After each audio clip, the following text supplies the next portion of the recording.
Magandang araw. Update muna tayo sa ating binabantayan na si Typhoon Hana ngayong araw ng Sabado. Ito ang si Typhoon Hana kaninang 10 a.m. huling namataan 455 kilometers east-northeast ng Itbay at Batanes, nagtataglay ng lakas na hangin na 130 kilometers per hour at bugso na abot sa 160 kilometers per hour. Ito ay gumagalaw sa direksyong west-northwest sa bilis na 15 kilometers per hour. And also, yung minomonitor natin ng mga nakarang araw na bagyo na si Goring, huling namataan 150 kilometers north-northeast ng Itbay at Batanes. At nakikita nga natin na malayo na siya sa landmass ng ating bansa at malayo na rin sa Philippine Area of Responsibility. Samantalang ito, si Tropical Storm Kirogi, malayo pa rin naman siya sa ating Philippine Area of Responsibility.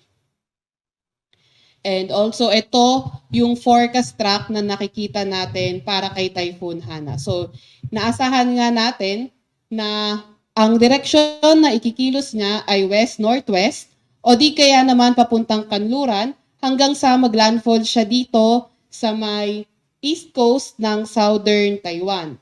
Then, ina-expect nga natin paglabas nito sa Taiwan area ay hihina siya from typhoon category, posibleng tropical storm category na lang siya paglabas niya ng landmass ng Taiwan. And posibleng lumabas na din na ating Philippine Area of Responsibility around Monday morning or afternoon. Then, paglabas niya ng ating Philippine Area of Responsibility, pwedeng bumagal siya at inaasahan na nga natin na kung di siya babagal or almost stationary and habang papalayo siya ng bansa natin, hihina pa ito at by around Wednesday or Thursday, nasa may tropical depression category na nga siya. And also, ito naman yung areas na meron tayong signal. Actually, sa may Batanes area lang, meron tayong signal number 1. So, naasahan natin minimal to minor impact from strong winds, posible sa mga areas na nakasignal number 1. Kaya pinag-iingat natin mga kababayan natin na nasa may Batanes dahil under signal number 1 na sila. Also, naasahan natin sa malalakas na pag-ulan na may idudulot nitong si Bagyong Hana, 50 to 100 millimeters of rain sa may Batanes area. Also, kaninang 11 a.m. naglabas tayo ng weather advisory kung saan inaasahan nga natin yung itong ating habagat o southwest monsoon ay ma-enhance ng mga bagyo na nakapaligid sa atin sa bansa natin. So, for today, 100 to 200 millimeters of rain today and tomorrow, Ilocos Region, Zambales, Bataan, and also sa may Occidental Mindoro. While 50 to 100 millimeters of rain for today sa atin sa Metro Manila, Abra, Benguet, Tarlac, Nueva Ecija, Pampanga, Bulacan, Rizal, Cavite at Batangas. Sa bukas naman, 50 to 100 millimeters of rain sa may Metro Manila, Abra, Benguet, Tarlac, Nueva Ecija, sa may Pampanga, Bulacan, Rizal, Cavite at Batangas.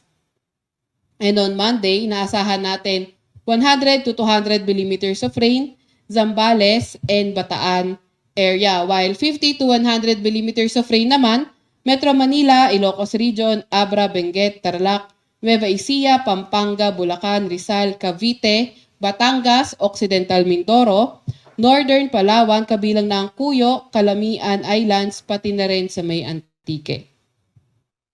And gagaya nga na nabanggit natin kanina, yung habagat ay na-enhance ng mga bagyo na nakapaligid sa atin.